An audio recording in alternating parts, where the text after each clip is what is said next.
All right. Hello, everyone. I'm Samantha Weisbeck. I am the owner and general manager here at Dance Source Center. I'm joined by a very special guest today. I'm going to allow them to introduce themselves. Hello, everybody. My name is Lea Aparis, and I am the owner and executive director of Body Language Studio, a dance studio up here in the Renton Highlands. And I have been a business owner for 14 years now and dancing pretty much since I could walk. So excited to chat with you today. Hey, awesome. So we are here to talk about just some subjects surrounding AAPI month or Heritage Month. So Asian American Pacific Islander Heritage Month, for those that don't know. So I'm going to get us kicked off here with our first question, which is AAPI Heritage Month celebrates the contributions of Asian Americans and Pacific Islanders to American culture. How do you see dance playing a role in promoting cultural understanding and bridging communities? So first off, I guess I should give an introduction on, some might look at me and be like, what is she? Because that's sort of the place that I've come from my whole life with identifying as AAPI. So I'm mixed race. My mom is Caucasian, primarily mix of European, as most are in America. And then my dad is Chinese and a little bit Hawaiian. He was born in Hong Kong. And so I feel like I have a unique perspective in terms of how I represent my culture because I'm many, many things. And so even asking to possibly be able to speak my voice on this subject is already something I have to be so courageous about, because I think when you're mixed race, you go through a lot of your life wondering, where do I belong? And I'm not fully immersed in any culture individually. And so that gives me, it's a positive and a negative. It gives me a unique perspective on things because I can kind of, I'm white passing, but I'm also not just white.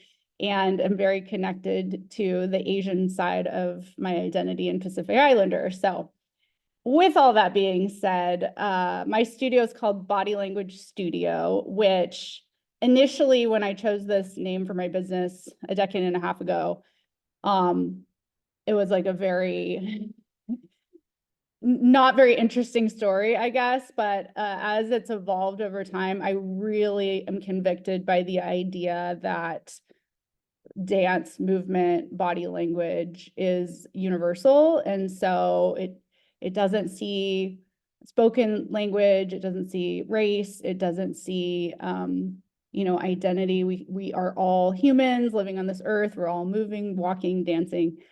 And so in terms of how dance bridges the gap across cultures, and that we're talking about AAPI Heritage Month, I think that it can be a universal language. It can be where you show up in a space or to a show or just in community and people are enjoying the same language through movement, or they can find common ground through dance, whether that's choreographed, produced dance or just, kids dancing at a family potluck.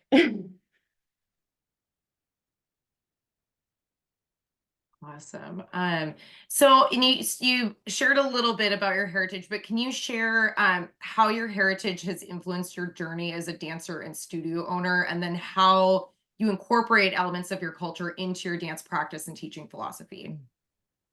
Yeah, I think so I will sort of caveat this with my husband, who was featured for AAPI month last year. He's full Filipino. So I've definitely gained a different perspective since we've been married, and now we have children who are 3/4 Asian. And so it's allowed me to really connect and dive deeper into my own heritage. But growing up in the studio world, especially because I'm from this area, there wasn't a ton of diversity, and I didn't really understand how underrepresented people like me were, not only among my peers, but just of all of the dance that I was exposed to, because I went to a lot of concert dance and Broadway, and I wasn't, really involved in you know, after school programs or community centers, or even like hip hop, which was kind of becoming popular at that time, which tended to have a more diverse crowd. So a lot of my adolescent experience was very anchored in white American dance, which is not a bad thing. But I think as I came into my adult years, studying dance at university, and then just being able to be introduced to different communities of dance, specifically hip hop. So I was in a couple different groups that are Seattle based. I was in the first ever cruise control led by Daniel Cruz, which I'm sure a lot of people know him. He's sort of a Seattle legend. And then also Elmer Pizarro's Team Boogie Zone Breed. And they both happen to be Filipino, but a lot of the dancers that I danced with over the years in my early 20s were AAPI identifying. And so I think that really showed me like, wow, there's this whole other community that I've never tapped into. And not that our commonality of race necessarily mattered, but I felt like there was a little bit more freedom in movement, creativity. There was this common community that they had that was very foreign to me in terms of just how they gathered in spaces, and their culture was all about, you know, coming together and sharing food and having these large gatherings with like friends and extended family. And I hadn't necessarily had that experience in my upbringing, and Chinese culture is a little bit different than, let's say, Filipino, but I think it allowed me to then move into this role of owning a studio with my eyes so much wider to like, how can we serve youth from all areas in all different ways? And how can we also be very mindful of the different things to consider, with that being the community that we're now in, and we're in Renton. It's very, very diverse here, and understanding that there's going to be, you know, English isn't going to be the first language for a lot of people. Oh my goodness, sorry. So you're talking too much. But yeah, I do find it, I feel like it's a blessing that I'm able to sort of, for lack of a better cliche, sort of dance on the line of my own diversity, because I can identify with a lot of different communities. I'm going to plug my computer in here because it's screaming at me low battery. Sure, yeah. Cool. Okay, so I have another two-part question here. How has being mixed race, specifically half Chinese, influenced your experiences within dance and the business spheres? And then can you share how this unique identity has both positively and negatively shaped your journey navigating both industries? Yeah. I'm sorry, can you repeat that question one more time? I know it's so long. It's how has being mixed race, specifically half Chinese, influenced your experiences within the dance and business spheres? And then can you share how this unique identity has both positively and negatively shaped your journey in those industries? Yeah, so I touched on this, or I alluded to this a little bit. I think there's a lot of privilege that comes with being mixed race, especially when you're what people call white passing. I think a lot of my life, people are always shocked to know what my true cultural race, ethnicity makeup is, whatever you choose to call it. I would say the positives of that is I've gotten a lot of work because the way that I look is non-specific, but because of that also fills this diversity quota, which it's like a good thing and a bad thing, right? And so I do feel like I fit the mold in certain circumstances where they're looking for someone who's not, you know, blonde hair, blue eyes, which is what my mother is, but is sort of like this safe bet. Like, I hate to say that, but it's sort of the truth of at least how the industry was, and it's definitely shifted now, but let's say, you know, 15, 20 years ago. And so I was able to book a lot of gigs that were like nondescript, like they didn't even say person of color. It was just like, we're looking for diverse dancers. And so I always felt like I had some sort of an advantage because of the question mark of like, what was I? A lot of the times people thought I was possibly, Latinx or like Eastern European, all kinds of things. And so I would say that had its advantages and disadvantages. I remember specifically when my first professional job out of high school was dancing for the NBA. So I danced for the Seattle SuperSonics for 3 seasons. And it is very obvious that in a setting like that, where you've got maybe 15 girls on a team, they're looking for representation in terms of diversity as a whole, because the crowd that they're bringing into the games, there needs to be some sort of representation. Not everyone can look alike. And of course, at the time, you had to be a good dancer as well. It wasn't just about looks, but lots of factors came into play. And I was on the team probably with at least 1 or 2 other girls that were full AAPI. And then there was 1 or 2 of us that were mixed, sort of like passing for whatever. And I remember feeling so hurt. Like it was probably midway through the season. And this guy who worked in the corporate, but I saw it like every game, we were very, very close, had said to one of his coworkers, I don't remember, he just probably forgot my name or something. And he was like, the little Mexican girl on the team. And I was like, what?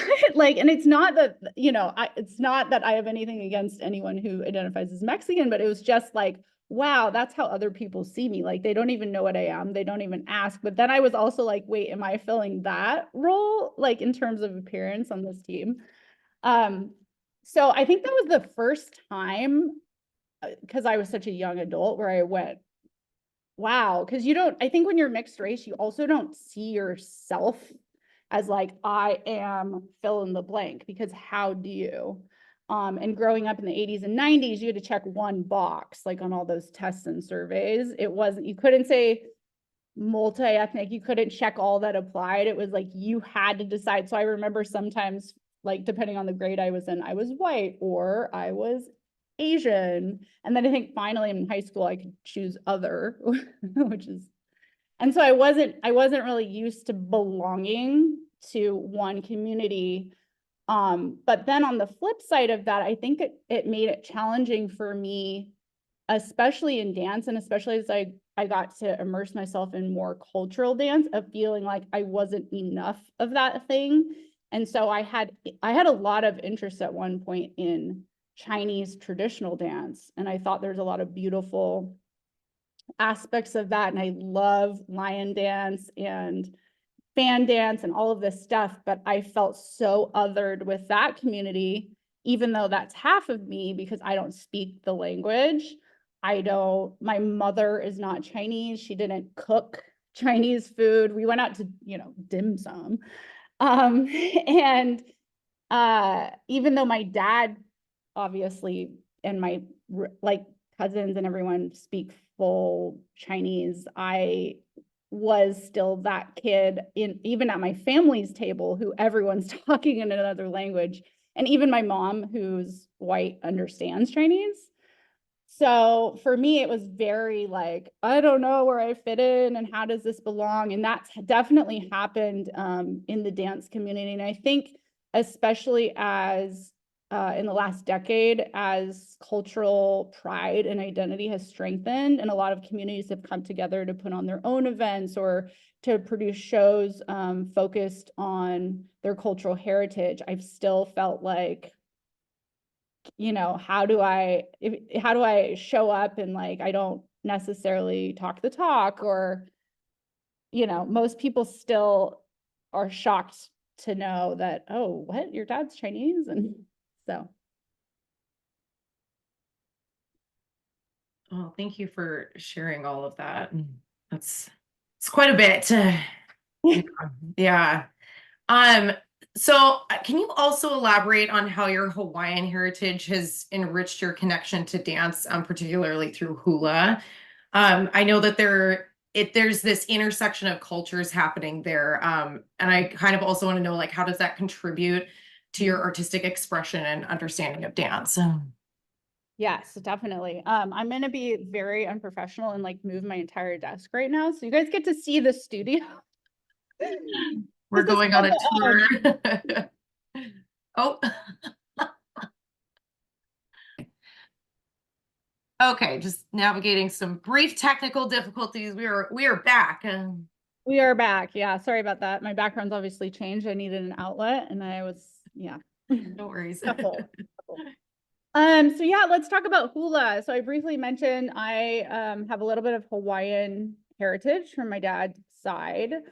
So it's very interesting because that comes down from my grandma's side, so my dad's mom, and it's something that's always been of huge intrigue to me my entire life. And then I went to Hawaii for the first time when I was a teenager, and I remember being like, I've never been in a place in my life where so many people actually look like me. And it's because Hawaii is such a melting pot of different AAPI plus probably European, and there's huge little like pockets of different Asian cultures living there, but a lot of people are a bazillion things. And so I felt this really deep connection to the place when I first visited and was so curious about that part of my heritage. And so even though it's probably one of the least, in terms of percentages when you're looking at your DNA, it has definitely rooted some of my cultural understanding. And it's a place where I felt like I can belong in a way that's a little bit more seamless, because people wouldn't question if I say I'm Hawaiian because of the way that I look. And so hula was something that I gravitated to right away when I was in high school, and I just did some classes for fun.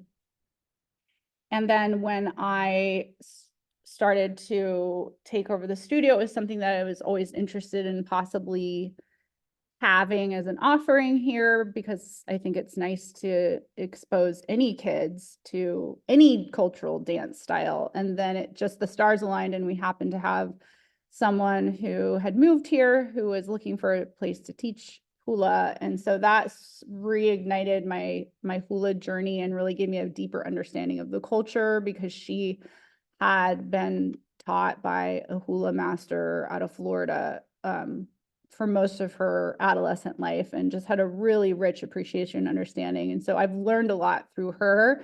And then we formed this sisterhood with a few other women who are also AAPI just by chance, who were interested in taking hula. And then since then, my daughters also trained in hula, and we've just done a lot of community performances. We've done a lot of after school or in school elementary cultural fairs. And that has just really made me feel connected to something that feels a little bit more like mine, and that I'm comfortable feeling like I can speak to in an authentic way, as silly as that sounds, because obviously my dad is not a living embodiment of Hawaiian culture. I mean, we love going to Hawaii. And my husband and I got married in Hawaii, and we go every year with the kids, and they want to move there. Who doesn't? But regardless, I think that the beauty of hula dance is that it's rooted in tribal cultural tradition. And so the movement is slow and almost meditative at times, and you're dancing bare feet. Of course, originally you would be outside in the earth, on the grass or in the ground. And even in the studio though, and the music and your storytelling with your hand motions, and all of that just really stirred up something in me. And I lost my grandma on my dad's side during COVID. And I felt like hula was a way for me to still feel like this line of attachment to her, not because she practiced hula herself, but just because I know how beautiful she thought all of the things of the Hawaiian culture were, in terms of the music and the flowers and all of these things. And so that legacy sort of lives on in my heart through just my recreational interest in hula. And I'm still doing it here and there when I have time. So That's really amazing. Really, really cool. Okay, last but not least, in what ways do you envision the future of AAPI representation in the dance world, and how can the dance community better support and uplift AAPI voices and stories? yeah, I actually feel like even the fact that that all of these heritage months, but AAPI included, have now become something of value, whether it's in communities or in the corporate business world, is a great opportunity for the arts and artists specifically. But even with what we do here at the studio, obviously, well, not obviously, but we primarily work with youth. I don't think I said that before. But being able to uplift these voices with kids and getting them to repeat the names of these dance influencers or pioneers that have maybe not been in the history books or the who influenced dance pioneer, kids stories or whatever they are, to be able to introduce them to these people, to be able to say their names, to be able to show media videos, talk about if they're still alive, what they're doing, where they can be found, or if they're not alive anymore, what kind of influence they had over the culture or the style of dance, and what they might be doing that's innovative. So I think just being allowed the opportunity to even start these conversations in places that aren't dedicated to being, AAPI, but in other areas where they would not necessarily go out and seek that information or exposure themselves, I think is really important. And then I think just bringing attention to when there are opportunities to highlight people that are of the minority that are doing really cool things in the community. And dance is, I think, really a huge thing, especially in the Seattle area for the AAPI community. I have a bit of a biased lens because of who I'm married to as well, but it's a really healthy community of artists, and that's dance. I think creatives is the word I'm looking for, because it's dance, it's photography, it's videography, it's art, mixed media, painting. Like, I think there's such a huge community in Seattle of AAPI artists. And so just being able to take interest in those things and patronize, support, is what's gonna allow those legacies to continue to grow and last. And then hopefully that results in people in those positions being able to then reinvest in the youth and have representation that's accessible, so that kids that feel like they do or look like they do or belong to that culture community can go, oh, that's really cool. Like, that's something I've never thought that I could do. And someone's doing it. Amazing. Well, great. Thank you so much for sitting down to chat with me today. If people want to learn more about you or your studio, can you let them know where to find you? And if you have any upcoming events you'd like to promote, please share. Yeah, absolutely. So again, I am the director of Body Language Studio. Our website is blsdance.com. You can also find us on Instagram at dancebls. And upcoming events, let's see. I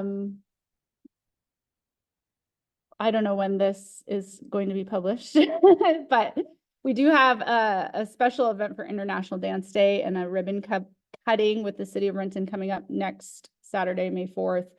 We also are part of Massive Break Challenge, which is my husband Jerome's big youth breaking battle, and the grand finale for that is on Memorial Day at Northwest Folklife, which is at Seattle Center, on the Armory stage, and I believe that's at noon. And following that, our dancers have a choreography showcase for 30 minutes that afternoon. So come out to Seattle Center for Memorial Day.